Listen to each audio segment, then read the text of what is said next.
Thanks for tuning in to the Medevac podcast, powered by the Robert Irvine Foundation, whose mission is to support and strengthen the physical and mental well-being of our nation's heroes and their families. I'm one of your hosts, David Reid. And I'm your other host, Christian Meyers. Thank you very much for joining us today on the Medevac podcast. If you're new here, there's a price for the show. You have to share it with a friend or family member if you get something out of today's episode. If I could ever get through the intro without stumbling over my words, I would, trust me. Our guest today, we have some pretty interesting folks today. We got Russ Warren and Seth Bogard. They're both paramedics in the Rockwall County area, and they just started their own ambulance service, believe it or not. It's called First Rescue. If you don't know this, ambulance services are not always run by the government, or rarely run by the government. So you might privately owned, a lot of times. Kind of a mishmash. Depends. Region varies region to region. Yeah, super well, interesting. We're going to dive deep into that today because I'm very curious on kind of like how you start that up, like especially with some of the insurance stuff. But that's way down the line. Ambulance chasers, right? Yeah, exactly. So, like, what's the reason why you got into the medical community? What's the reason why was there irritation with, or just a problem that needed to be solved with creating your own? Yeah. So kind of walk me through what inspired you to get there. Okay. So I thought you were asking what inspired us to be a medic. Sure. Way back when, but you're asking to start the business. Or No. Oh no. I want to know what inspired you to start. Okay. Yeah. Why the medical community? What was kind of alluring to that? And then how it got there. Yeah. How it You got wouldn't there. want to be a lifesaver. Yeah. Well, so what made you want to be a hero, Russ? Yeah. So for me, save lives. way back when I was young, I was a real piece of shit. I was stealing my mom's car in the middle of the night, and smoking a bunch of weed, and not going to school and everything like that. Actually, one time my mom calls me in the middle of the night. I have her car and her cell phone that I stole. And she's like, what the hell? And I'm like, Mom, I'm doing an oil change. I was trying to surprise you before you go to work. And then I turned to my friend John. I was like, we're going to do an oil change on my mom's car at some point in the next couple of weeks. Anyway, so that was a real low life waste on society. And around this time, I was dating a girl whose dad was a Dallas cop. He knew I was a real piece of shit. Didn't like I was dating his daughter. However, he saw some redeeming qualities, and at some point was like, look, man, you need to turn the franchise around. I got some suggestions. I've actually got friends on Dallas PD who have kind of a checkered past, and they make for really good cops. Not always, but some of them. They kind of know what to look for. When they go in scenes, they're not uncomfortable. Hey, I know what that is. I know what this indicates. And so at first, he was trying to get me to hang around a couple cop buddies. And then I lived right next door to Plano Central Station, the fire station. He's like, man, just go check him out. Knock on the door. Just say, hey, you're interested. And that's what I did. And they invited me back. That kind of camaraderie, that familial vibe was evident and palpable. And then, seeing all the cool shit there, just like all the tools, the trucks. I mean, who doesn't love that type of stuff? Everybody's into that. So that's originally what I thought I wanted to do. I thought I wanted to be a firefighter. EMS medicine was not on the radar. And so I went to apply for fire school, and where I was applying was a local college-based system, and they had an application process that was similar to getting a job. So panel interview, application paperwork, and all that stuff. I didn't make the cut for the fire department because they had a bunch of sponsored guys go through, and they had 2 spots open in the class. I said, look, you didn't make one of the 2 spots, but the EMT class is open. You can waive the interview process, application process there because you already did it here. Just go straight into EMT. So that's what I did. And I fell in love with medicine, medical, all things medical. I was hooked. And then so straight out of EMT school, I went right into medic school. And at the time I was still trying to get a job at a fire department, but because of my checkered past, it knocked me down a few rungs on the hiring pool. And the industry's changed. At the time, there'd be 2,000 guys showing up for 4 spots. Yeah. So it was super competitive. What year was this? Late 2000, whatever. Like 2006, I think I went through EMT school. Okay, sure. Yeah. And at the time, there was no workforce shortage. Obviously, COVID kind of messed up our industry quite a bit, made big changes that we're still dealing with. But at the time, there was a plethora of people who wanted to do the job, and it was uber competitive. And I never made the cut for a fire department. Found myself in EMS as a sole provider, what they call sole provider now. Operations and agencies that are separate from, and we'll get into more of that too, it sounds like, but a lot of places they'll lump in EMS with fire, and then a lot of other places it's entirely separate. So fire, PD, EMS are all separate, and that's where I found myself. And then once I was heavily embedded in that, I had zero interest in fire. Love working with those guys and gals, still that familial vibe. But full bore medicine was my bag. Okay. And, never turned back. Okay. So That's awesome. All I right. dabbled in law enforcement for a bit. I went to basic peace officer, but mainly to do tactical medical stuff. But Okay. Yeah. Okay. Didn't really line up. I was the opposite. I was a golden child, didn't do anything wrong growing up. No, I was not. I give my mom and parents hell.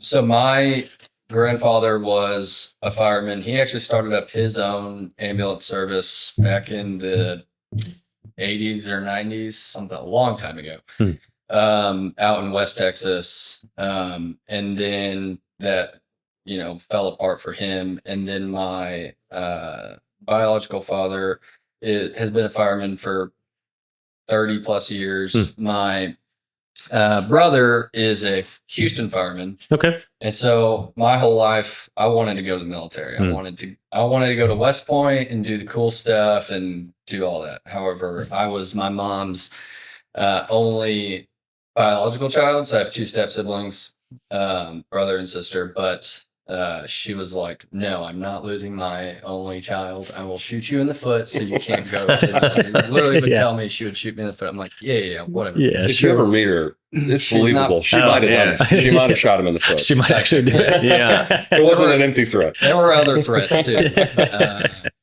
But I did not have the grades in high school. I was a subpar student, but I eventually gave up on that dream and, just kind of wanted to please my parents and stay local. So the next logical thing was to be a fireman. So then I went to college. I played baseball at Northlake College for 2 years.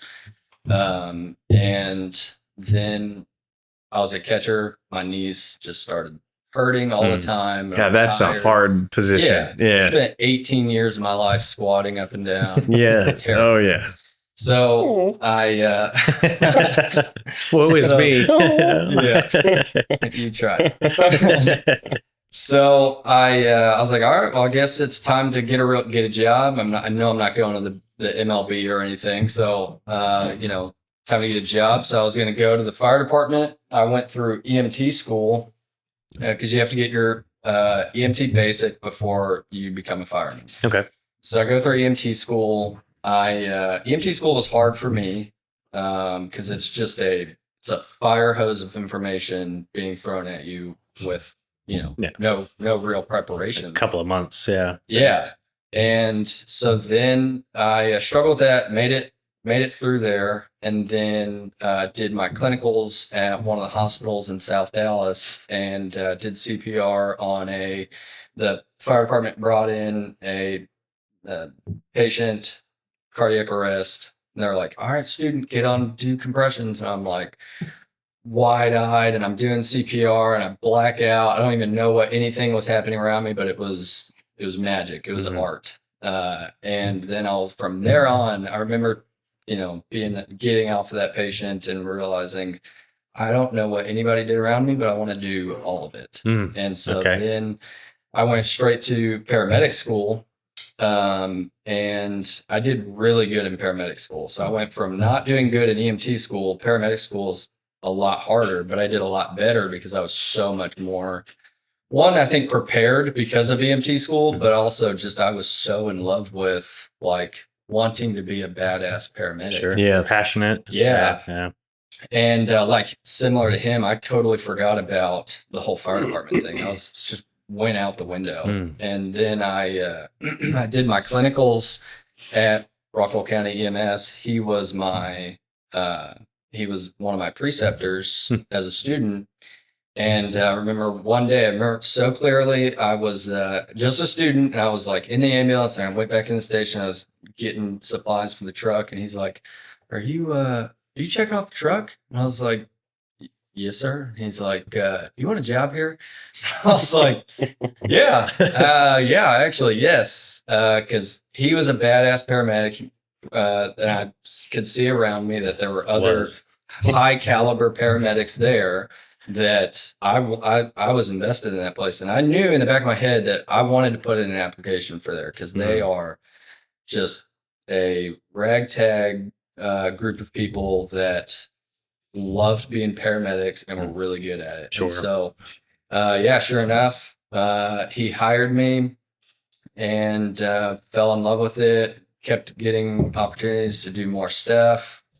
He then, for a couple of years, promoted me to a supervisor role. So then I was on a quick response vehicle in just a F-150, run around, go to all the critical calls, and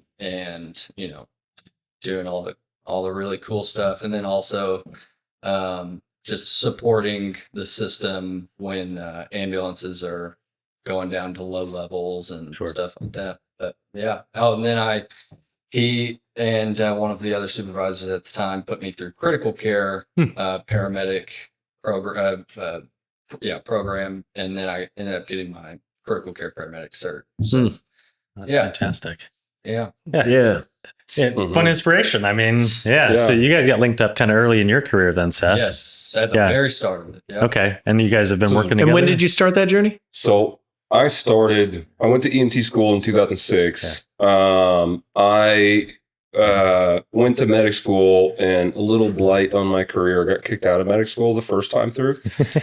So long story short, the fire department that was attached to this school had just recently, so they'd done a bunch of in-house training, growth, and so they didn't have students. This was the first year they accepted students back. And a couple of my peers in my class really fucked it up for all of us. They were doing some things that were big no-nos in the industry, like questioning what the street medics are doing. So that's not how it's done in the book. Like, okay, you're not winning any friends in that case. And there's a lot of difference between book learning and what happens out on the streets. And sometimes, sometimes it's totally different. Sometimes it's slightly different. Yeah. Anywhere in between. So there were a couple, two of them in particular, that really did some things warranting disciplinary action. I went to my ride out at the same fire department where all of this had happened. There was a negative vibe. Could tell I wasn't super welcomed. Welcomed and not. They welcomed me as much as they should, but I got bad vibes is basically it. So then at some point I was like, well, I guess I'm going to go study. Where should I study? They gave me a spot to go study, which is right off the main hallway out to the trucks, and fell asleep in my book. I was working full-time job, going to medic school, which is a huge drain. And they ended up leaving to go to a training, and didn't wake me up or anything. Technically, it's my responsibility to stay awake, but I'm literally page stuck to my face. And so they sent me home after I finally linked up with the same crew, and the school said, look, too much stuff is going on. They even told me straight up, got to make an example out of you. Kicked me out, said you can come back next year. Ultimately, I went back to the restaurant industry, was still working there full time, just did that for a couple of years. And then went back like 2008, 9 era, and then got my medic in 2010. Okay. And then started a transport company, and then went to a local EMS spot. Nice. Okay. What was the original question? I started talking. I lost myself. I think so. We linked up. Our journey kind of started in March 13th of 2020. If that date sounds familiar. Literally, I graduated paramedic school March 12th, and then March 13th was my hiring date. And that's when COVID everything shut down. And he's like, okay, here's your P100. Welcome to the suck. And you're down. That is. And so, man, like we were out on the highway. P100 is the full Breaking Bad mask. So full face 3M mask with the 2 canisters, 2 pink canisters. And so I started my career just in that, and I'm like, God, this is man, really not the right time. It's not really what I thought it was gonna be. And he's like, him and everybody else is like, dude, this is not what. This is terrible. This is not how it's supposed to be. We're out on the highways in public, on car wrecks, and you're wearing your P100 and wearing your P100 and gowns on the highway, and you've got sweat kind of just piling up in your mask. Literally, the bottom of the mask was sloshing around. You just crack it a little bit. Let it all drain out. Man, it was. Let some of the sweat out, some of the COVID in. Yeah. Well, you got a partial military experience. We have what's called MOP gear, and you get the mask, plus you get a whole bodysuit to match the mask. And then if you have to like walk to and from a vehicle, then you have to put on a full body condom as well, which is a literal full body condom. It's just a big sheet of plastic you have to wear over on top of it. And you have to usually wear that for 4 or 5 hours. No, unfortunately not. But you can't see through it, which that certainly helps. So you got a partial military experience. That you wanted, yeah. Well, the funny thing is, we were also using these full the yellow Tyvek suits. And the shitty thing was, so I'm a bigger guy. I was even bigger through some spells. And I remember squatting down in a couple of those suits and just ripping them right. Yeah. I'm going to die now. Yeah. And I'm sure, like, how did that feel? Like, because it was definitely a heightened fear of. I don't understand. I don't either. That's why I'm asking the question. What are we talking about? Now, but yeah, so there was a heightened fear that, anything and everyone is going to infect you, right? I mean, and especially if you're medical, like it's just even more. So walk me through that feeling that you guys had. Man, so we were kind of lucky in that his predecessor, one of our other supervisors at the time, real conspiracy theorist, like all the good and bad that comes with that. Yeah. Getting stuck in a conversation with him was sometimes not super fun. Sure. You're just like looking at the door, like, oh man, shut the fuck up, let me out of here. Okay, man, I see what you're talking about. 9/11 was a little sketchy, I get it, but okay. Yeah. So anyways, because he was so tuned into that kind of arena of conspiracy, so we went full bore before anybody else did. We bought PPE and we stocked up. And so like when most people were trying to get N95s or simple face masks, we bought full, P100 gear, which kind of prepared us for the beginning of this. And at the start, COVID hit hard, and my wife at the time, so she's been an EMT at a local operation as well, went to nursing school because ultimately her career path was to get to flight nurse.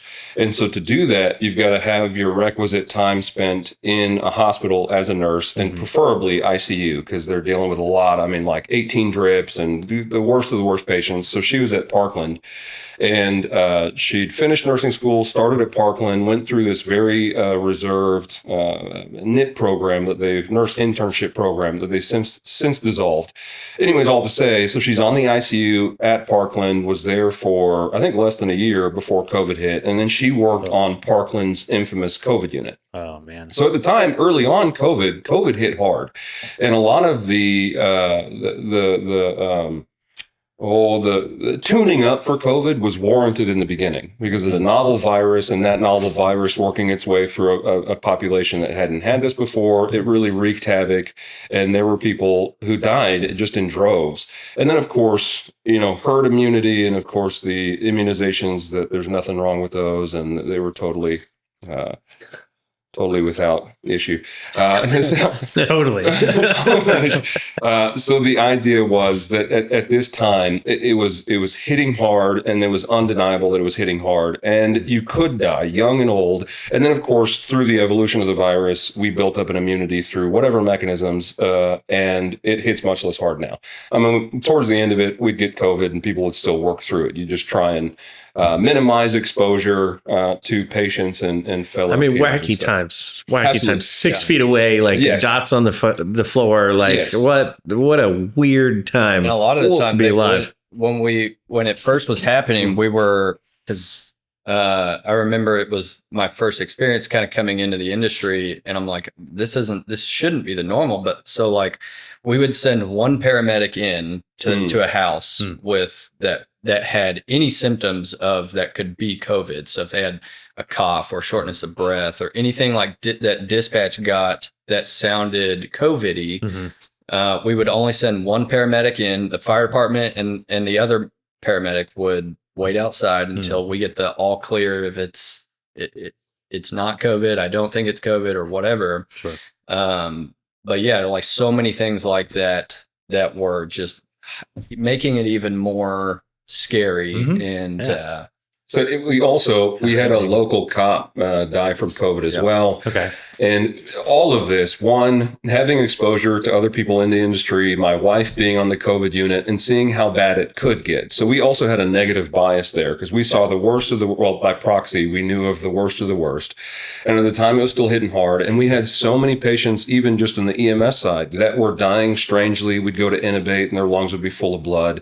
Tube is just full of blood, ruining the circuit and the filters and stuff. And so we developed this model of we swung hard. We swung for the fences with our PPE, so the full Tyvek stuff and the P100s. We had this minimal ingress approach that Seth mentioned. One guy going in, and at the time, I also remember I sent out a public communication to the local responders, PD and FD, all the fire departments in the county and everything. So if there's a dangerous scene, criminal activity, that's PD's burden to bear. They go in and they go, thumbs up, come on in, we need you, or they drag somebody out to us, blah, blah, blah. Fire, if there's a fire goes in and that's their burden to bear. This was the first time where we had something that was burdensome and ours to bear. And so we sent out this strategic model of, okay, everybody can maintain building exterior, we'll minimize exposure. If Seth and I are on a call together on a truck, it's my turn. You wait outside. I'll go in. This is COVID. Fire. You can dust off. I'll take my partner and we'll work this call. And then if it were something more involved and we needed, compressions and all hands on deck, then we'd have fire come in and we actually do need you and come in and suit up and blah, blah, blah. So, and we were making it up as we went. And especially at the beginning of this thing, it's deadly until proven otherwise. And of course, we kind of backed off and minimized exposure and then backed off even more and then relaxed standards and so forth. But the approach at first was this thing will kill you if the particles touch your skin or face, you're going to die. It's a guaranteed death sentence. And it was easy to get into your head about it too. It's like, if I touch this gas station nozzle, I'm going to get sick. Right. Oh yeah. And I can only imagine, because obviously this thing was hyped up. We find out years later that the vaccines killed more people than the virus has. Don't quote me on that. At the very least, straight to jail. Believe it or not, straight to jail. So on either side of that aisle, what's clear is even in the middle, like it was fucky at best. There was some really weird, and we also, after the initial COVID response and dealing with all that, and actually seeing the death and destruction that came of that, and then watching COVID, its teeth were dulled and you might get gnawed on, and fewer and fewer people died, and many more people, made it through it, no problems. Then we had, vaccine injuries that we'd see, and, they're rare, but we'd see people with, some weird shit with circulation to the affected limb and some other people, unfortunately, that had lasting side effects. And I'm not quite on this end of the spectrum. I got the first dose and a booster because I had to, but after that, no more, and skeptical at the very least. But that was also another, once that first wave of COVID hit and we had our response strategy there, then we had this, almost secondary wave of, seeing firsthand some of these vaccine injuries. And it was really kind of unfortunate. Did you have any side effects with yours? So I sometimes still think I've got fog. Sure. But, because I feel like I've always been kind of sharp. And I feel like there was a noticeable difference, but I'm also getting older. Yeah. So maybe it's that too. Mine was the heart rate. Like my heart rate would just, and I ended up doing this like kind of supplement thing for spike protein detox. Yeah, the spike protein detox, exactly. And that helped quite a bit. But you could sneeze and I'd be like, oh my God, I just ran a marathon. Yeah. I had some weird ones too. And then you'd see like, all these professional, in sport. Soccer. Yeah. Just keeling over dead at 20 years old. Like professional soccer players. And they're like, oh, it's genetics. No one had a heart attack. When I was a kid, like if you had diabetes or you had a heart attack like pre-30, like, I mean, that was rare. You could count it on one hand almost, It may be genetics. Is it inherited or acquired genetics? It's genetics because we altered your fucking DNA with the delivery method. Right. Yeah. Man. I had some wild ones too. I couldn't lift my arm the whole next day. So same arm that you got the injection. I couldn't move it at all. And I went and sat down on the couch and I felt I was so out of it, complete brain fog. I remember sitting down and I set my phone down and I just sat there for a moment. And then I tapped my phone to see what time it was and 3 hours had passed. Holy shit. And I have 3 hours missing. I didn't fall asleep. I sat down and I looked and then I was like, wait, what time is it? And in between then, just missing time. Oh, disappeared. Was there a strange light from above and you were left with a sore anus? I was just going to say Uncle Jimmy was sitting right next to That's it, yeah. You doing a funny tasting drink? He's like, what is this drink I'm having here? It's Grandpa's cough medicine. Roofie colada, no big deal. Grandpa's cough medicine, yeah. Oh my God. Show us on the doll where he does that. That's so that's wild. Yeah, it's just, it was a wacky time and the division, it's important to remind people the division we had to. I mean, it was like the unvaccinated versus the vaxxed. And for the first time in history, we quarantined the healthy people, which didn't address health at all. Like nobody talked about vitamin D once. Yeah. Once. And anything that could have helped started disappearing. And you just couldn't catch a break. Like you couldn't go outside. You'd get arrested for getting some fresh air. Go to the skate park. I remember there's surfers in California that are getting like dragged off the beach and thrown in jail while the system is getting so overrun that we're releasing criminals.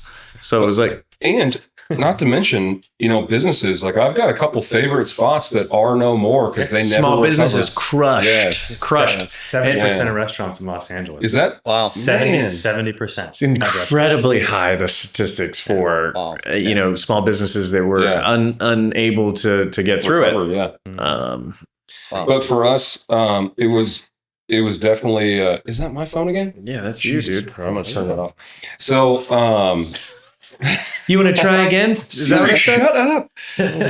So it's so rude. With us though, it was definitely a strange time. And like I said, we had a local cop back, Tracy Gaines. And so we were tuned up, extra tuned up. Yeah. And it made for an interesting time. And, one thing my wife and her peers and other hospital providers experienced too, working in a hospital, EMS too, a little bit different for EMS, but you'd have a decent percentage of your patients that would be discharged home or discharged to rehab, positive outcome, good prognosis. But then for all of us in the med community, it was just the percentages of death and dying and people who had terrible prognoses just skyrocketed. So it was almost depressing. If you weren't Teflon and just kind of shake some of that off, like you could easily get bogged down. And there's, of her nurse internship program cohorts, the guys and gals that went through this esteemed program at Parkland that was nationally known, there's a very small percentage left still doing bedside nursing because they were hit with this and everybody's dying on their unit. Of course, they're seeing the worst of the worst, a huge community hospital nationally known.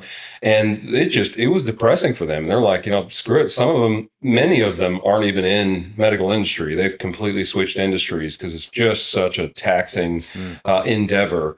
One, for any of us at any time, seeing the things that we see and similar to military, the things that you guys see that aren't normal things for individuals to see, process, deal with, and then have coping mechanisms on the ass end of all that. And then go through that cycle over and over again over the years to just ramp that up, that exposure up is deleterious to say the least to a lot of people.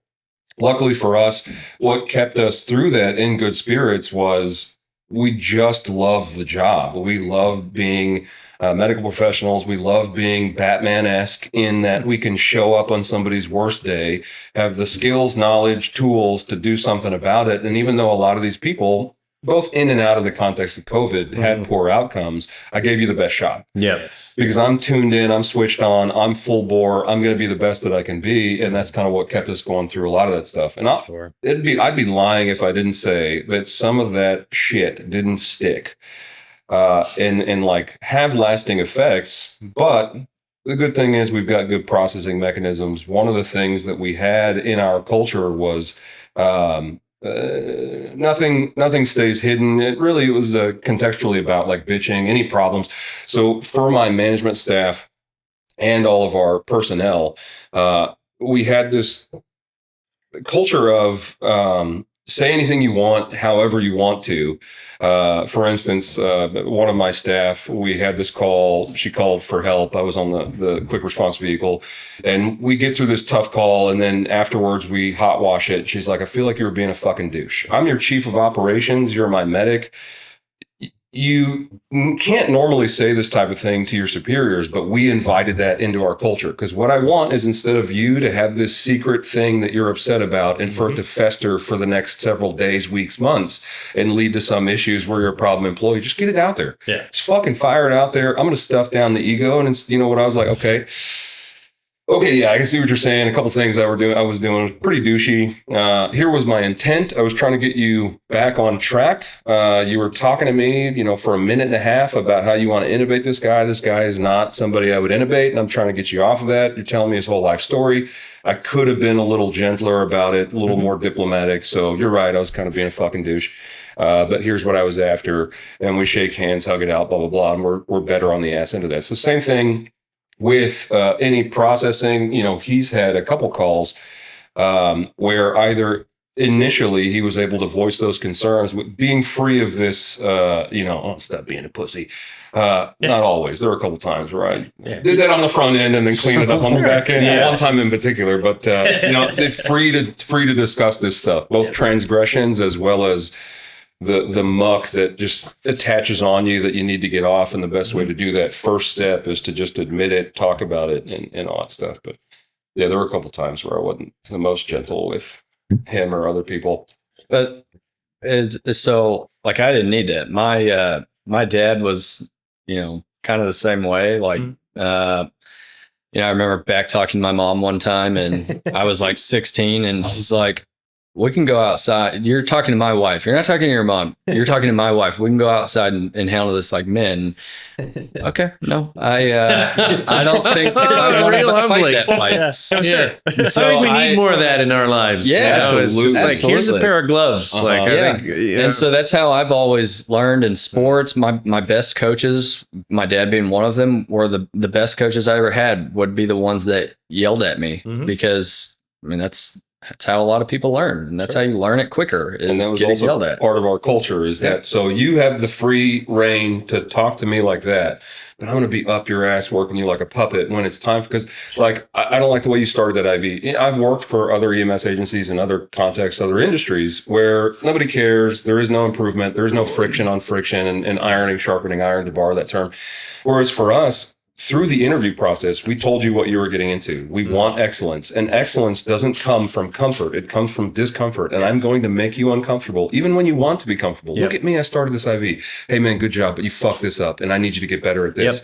And so we tried to even it out, too. Like, hey, I'm going to rejoice with you in your success, but I'm not going to excuse where you fucked up, because what we want is excellent. And if you want that, you're saving someone's life, too. Yeah, I mean, you can be a shitty, whatever. I will say that is one thing I missed about the military is just, you could be like, "Hey dude, you're fucked up." And I'm going to kick you in the teeth. You can't do that anymore. If you go and say, "Hey man, like I got something to tell you," like you're not hitting the mark anymore. I think that it's not well received in this world. It's I don't want to face that myself. And you can't talk to anyone. You can't be hard to anyone anymore. Well, and see, One of the things that I really hate is people that pride themselves on their brutal honesty and they're like, I'm just a bitch and that's how I am. But the idea is there's a difference between being unabashedly honest and taking the abrasion that comes with that and even welcoming it and trying to inject that into the situation, the person, yourself, and then also doing lazy honesty, which is just cunty. For no sake, just to be a bitch because this is your social currency that people have given you some positive praise for, and so I'm just going to be the bitch because that's my social currency now. So it's very different, and there are plenty of times where, like for instance, a big thing for us and in the medical industry is intubations and RSI, commonly known in like media as putting somebody in a medically induced coma. Yeah. For various reasons, we may have to knock this person down with chemicals and then shove a tube down their throat and put them on a ventilator or bag them or both.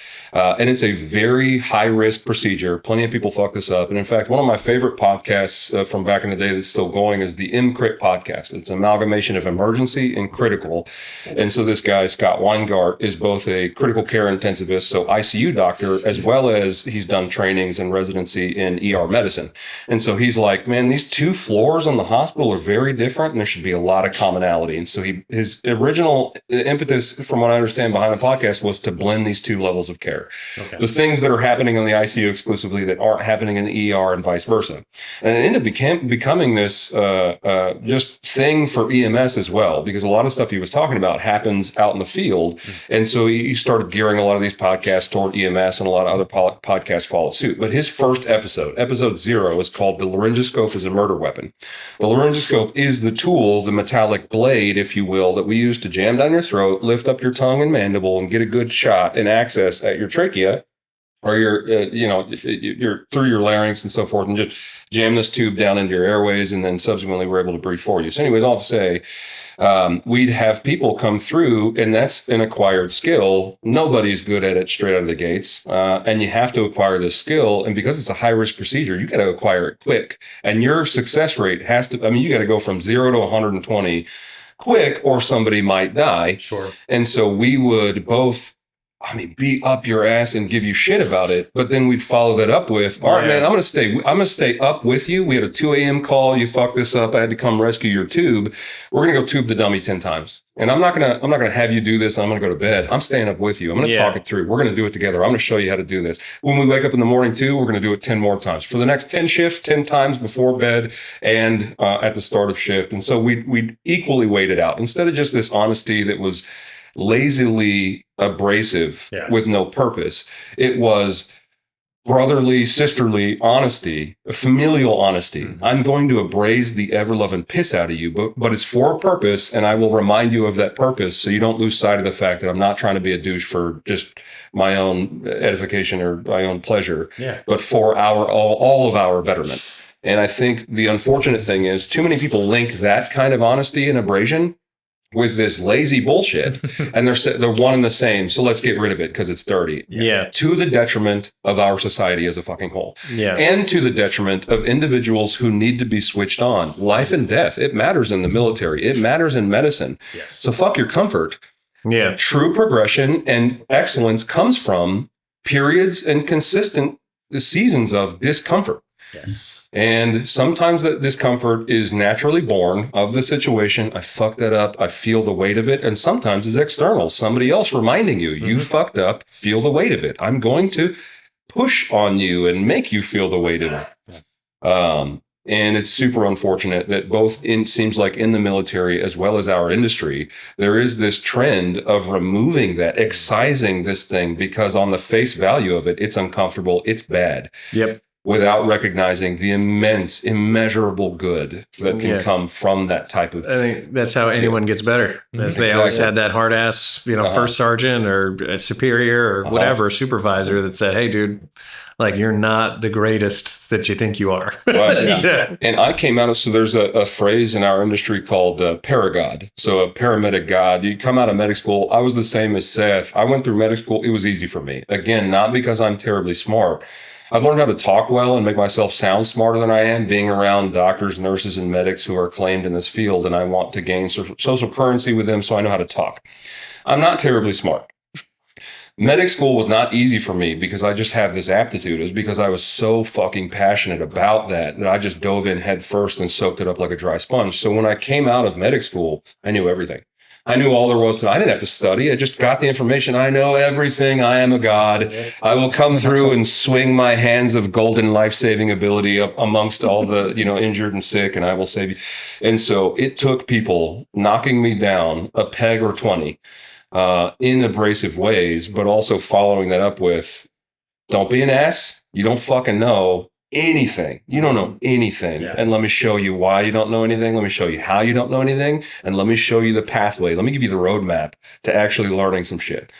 And I still, the realization, which was humbling, learned through a lot of contextual lessons was there is no knowing everything in medicine. Yeah. And I'm sure that's a lot similar you're a in other student industries. For life. Yeah. And so even if there was a pile of information that formed this peak and you scaled the peak and got to the top, medicine, that peak is continually growing and it's evolving. And so even if you made it to the top of that peak, you turn around for 1 second, you've set up camp, that peak is extended another 2 years worth of knowledge. And so the idea that you could ever know anything is pure folly. And all you can do is really just jam yourself with up-to-date and new information and keep on that trend and learn as much as you can. And then also find comfort in the situations where you don't know what's going on, but I know how to get the information, or I know how to fake it. I know how to supplement the things that I do know to at least buy you time to get you to the next step. Somebody else who knows some things that can maybe cover the